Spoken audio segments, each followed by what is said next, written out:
Hello, and welcome back to the Maybe I Can podcast. I'm your host, Debbie Weiss, and thank you so much for joining me today. I can't tell you how much I appreciate it because I know that there are thousands, if not hundreds of thousands of podcasts out there that you could be listening to. So I really appreciate that you chose to listen to this program. So today I'm going to be talking about what it feels like to be a beginner again. Because in so many different areas of my life right now, I'm finding myself in that spot and it's hard. It's definitely hard. Last week, I talked about the fact that I'm learning to play Mahjong and it's great. I love it, even though I think I understand a quarter of it. And it reminds me that, I don't know about you, but for such a long time, I don't think that I was learning anything new. Maybe as an adult, once we get to a certain point in our lives, we already have our hobby set and our career set. We're so structured, and you feel like I am going to stick with what I'm good at, right? Because what I'm good at is what I've known and what I've been doing for years and years. And it's easier, right? And that's exactly how I was until about a decade ago. And in the last decade, I have discovered that I am capable of learning so much more than I ever would have imagined. And that when I am learning something new, it's kind of like adds this whole new spark and excitement to my life. So with the Mahjong, I notice that I want to come home and in the evening, I want to go on and play like these games with Mahjong bots so I can learn more and understand it. And of course, every single time I'm making mistakes and I'm thinking, the program must be wrong because I think it's this. Obviously, then I discover it's not. But it's exciting. It's exciting to learn something new. So let's talk about why we don't, right?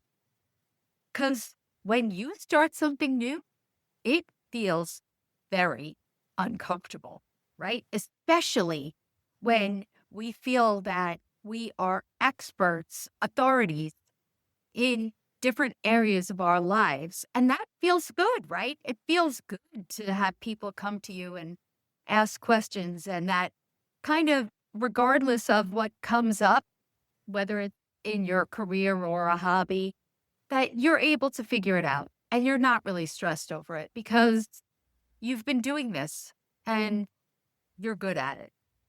But when you start something new, you don't know anything. And besides Mahjong, let me just share with you, is that over the past, I don't even know how many months now, it's been that I have been writing a children's picture book. I don't know one thing about writing a children's picture book. Not one thing.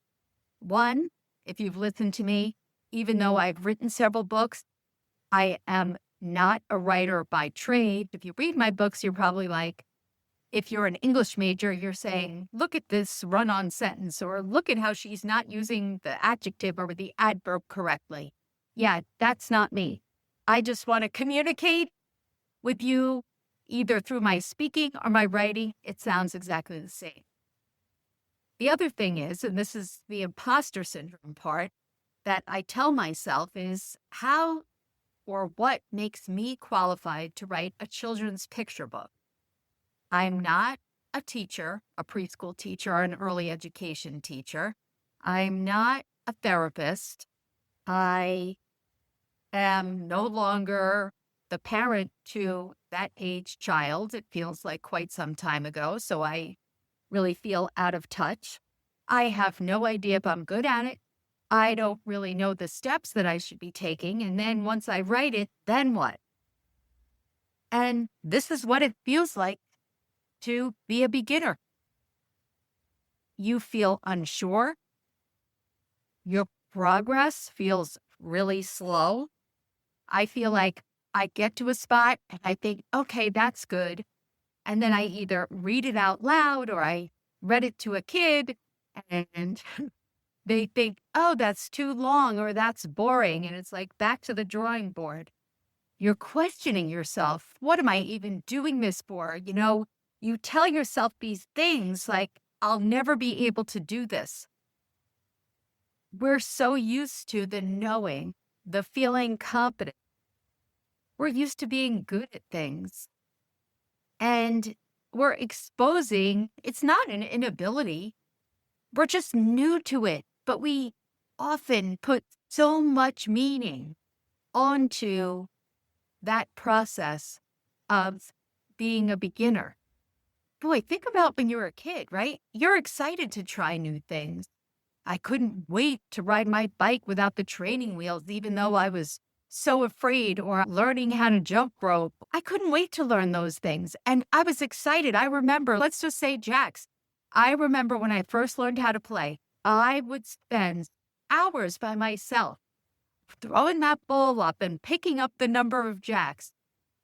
I didn't care. Yes, I would get frustrated, of course, but I was not deterred. I was going to get good at this. And I would practice. And I felt proud of myself along the way. But I think as adult, everything shifts. Now it's a little bit more about being embarrassed, staying in our comfort zone, not looking stupid, feeling judged. We like learning, but we mind feeling like we don't know what we're doing. So the idea of learning something new could still be appealing, but that feeling that you get, like that I have right now when it comes to these two things that I'm learning, Mahjong and being a children's book writer, I don't like the feeling that I don't know what I'm doing. But I think back, I just got off a live radio show where I was a guest. I didn't have one butterfly. They asked me questions that, some of the questions are different, but I have complete confidence that I know what I'm saying. I know my story. I know the message that I want to get across.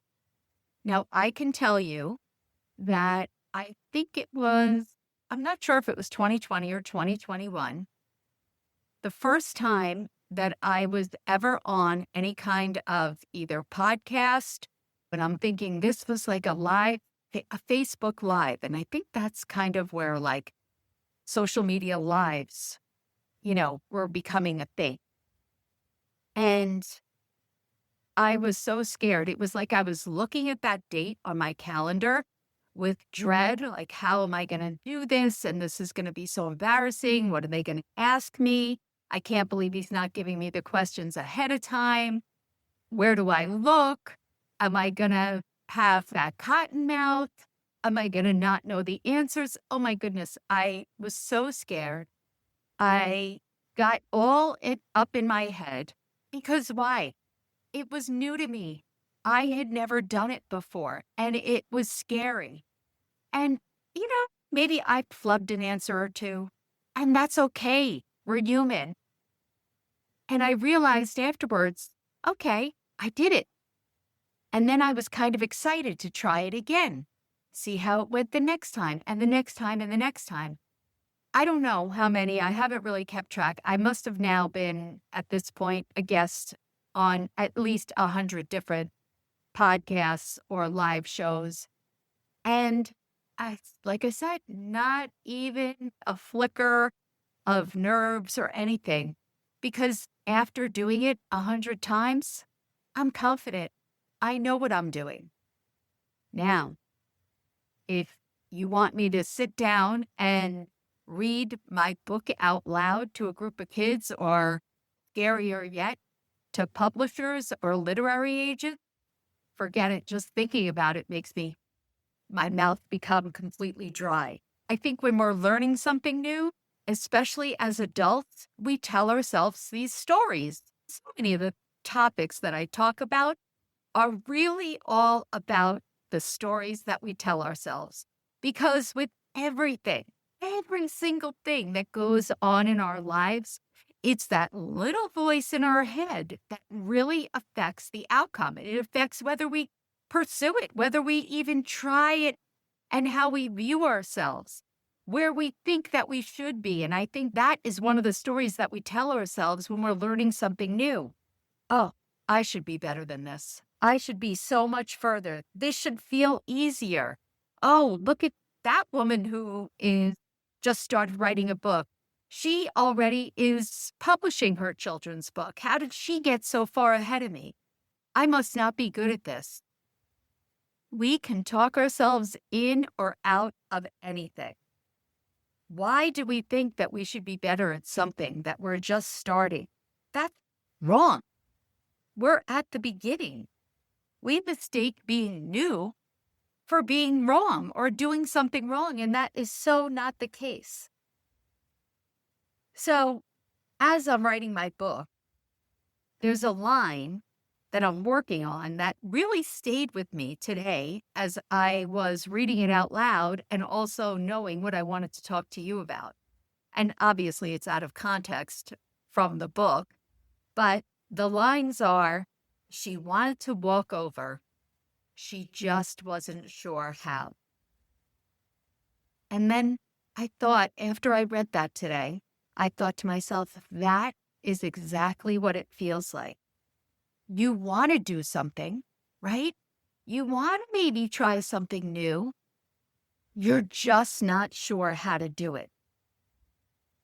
You just don't know if you're capable or if you fully know yet.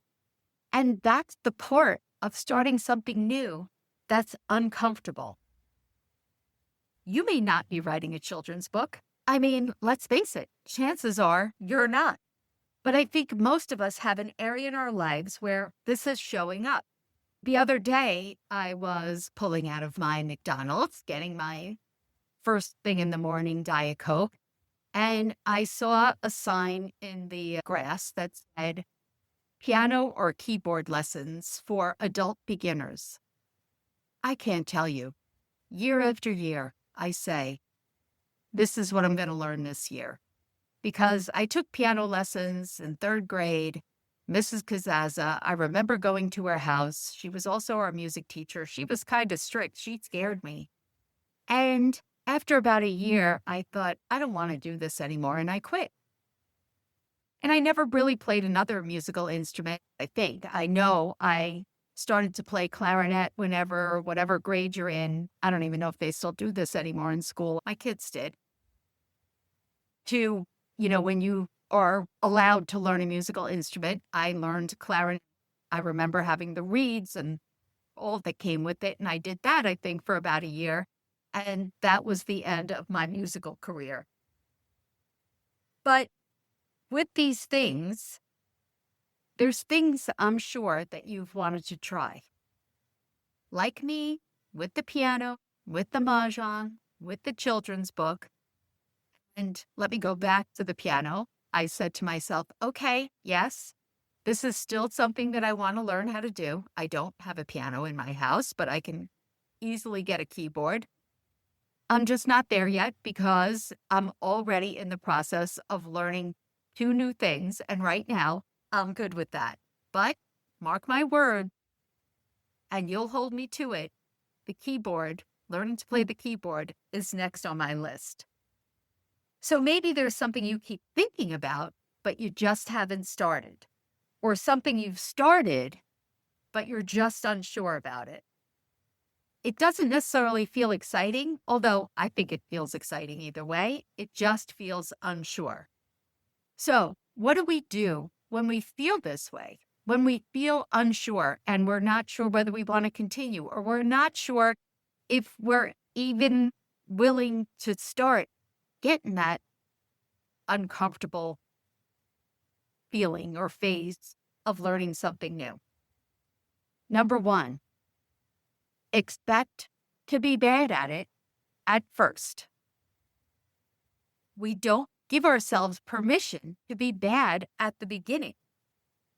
Now, you would expect to sit down at that keyboard and expect to play a full song. perfectly from beginning to end, when you don't even know how to read music, when you've never done this before, would you expect? Of course not. Being bad is part of being new. So expect it. Expect that you're going to be bad. Adjust your expectations. Number 2, separate the fact that you're learning and don't judge yourself. We judge ourselves while we're still learning. It's like trying to learn how to swim while critiquing every movement from the edge of the pool, right?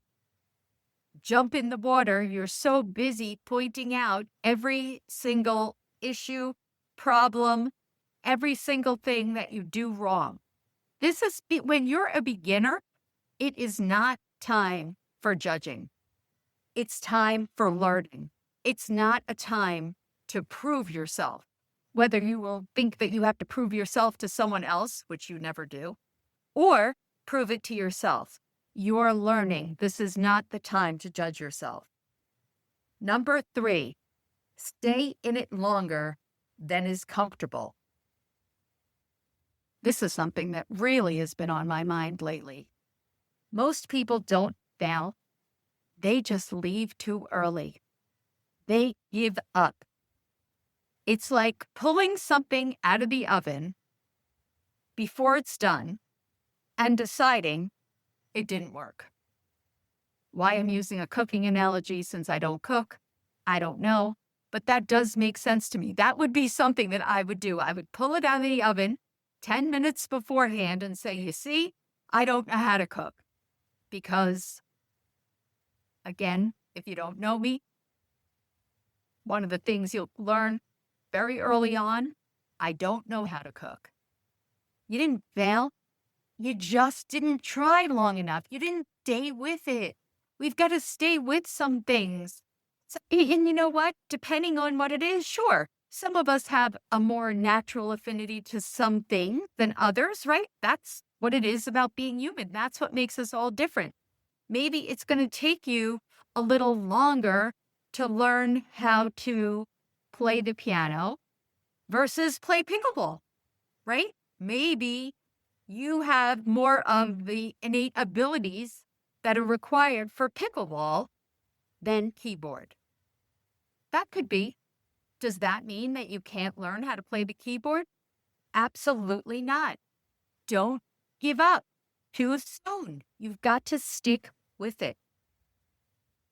The next thing we need to do is focus not on the outcome, but just being exposed to it over and over again. It's like me wanting to go on every night and play Mahjong with the computer bots. The more exposure I have, each time that I've played a game online, I've learned something new. I was reading the Mahjong card incorrectly. I forgot that I can't use a joker for this, or I can't. Like each time, right? Each time is a learning experience, and each time it becomes something more and more familiar. My youngest son just started his first, big boy job after graduating college the end of May last year. And at the end of the second day, he came home and he was beside himself. He said he sent this email to someone with some spreadsheet that he created. And the person wrote back that something was wrong with it. And he was mortified. It was his second day on the job. I said, Ben, you're crazy. There is nobody who would expect you to not make a mistake on your second day of a job. I said to him, you know what? I bet you're not going to make that mistake again. And he said, nope, I'm sure I won't. I said, what people care about when it comes to work is that you just don't keep repeating the same mistake over and over again, right? That's what they're looking for. They're not looking for perfection. But you know what? When you're learning something new on your own, if you keep repeating the same mistake over and over, believe me, eventually you'll learn. Once you become more familiar with it, remember when you go to visit a new city, And the first day, you're like overwhelmed. There's all these different parts of the city, and there's different transportation methods, and you don't know where you want to go and how to get there. And it's amazing that even just after one day, you feel so much more comfortable. Why? Because you were exposed to it. You tried something, you tried a route, and maybe on that route, you noticed, oh, that's the place that I want to go tomorrow. And now you know how to get there because you already saw it today. It's exposing yourself. And the more exposure you have, the more familiarity you'll gain. And lastly, new does not mean wrong. This is literally the shift that changes everything. Unfamiliar doesn't mean that you're misaligned. It just means that you're new at it, that it's unfamiliar. That is all it is. Stop assigning a deeper meaning to it. Let's face it, the real risk isn't that you won't be good at it. The real risk is that you won't stay with it long enough to find out. And I don't know about you. I don't want that. No. Because of all the things that I've tried and learned, and some I failed at, and others that I've stepped out of my comfort zone, and there's been so many things, let's say just over the past 5 years, so many of them have led to either new hobbies, new passions, new products, new professions that I never would have known existed. And it is exciting. It's scary, it's uncomfortable, it's all the things, but just the prospect that you're learning something, especially since we're not in school anymore, most of us, we're not in school. And we talk about being a lifelong learner. Being a lifelong learner is so important, especially for those of us who might be getting closer to retirement age. And I've seen it with so many people, is that you retire, you stop challenging yourself. And I don't think that you live as long and certainly not as happy a life as if you were learning, if you were getting out of your comfort zone and start getting comfortable, if you possibly can, with the discomfort. Give yourself a break. Be a beginner. Start something new. There's got to be something. Think of things even that you wanted to learn as a kid, but you just never did. I challenge you this week, sit down and make a list of 10 things that you would like to learn. And then choose one. And make one step, one small little sprinkle, one small little step towards learning that particular thing. Right now, I'm in something where I don't fully know what I'm doing, and I'm not taking it as a sign to stop, and neither should you. I'm choosing to see this is a sign that I'm growing, and so are you. Remember, being a beginner is not a step backward. It's the only way forward into something new. So go out there and get started, because let me tell you, not maybe you can, I know you can. See you next week.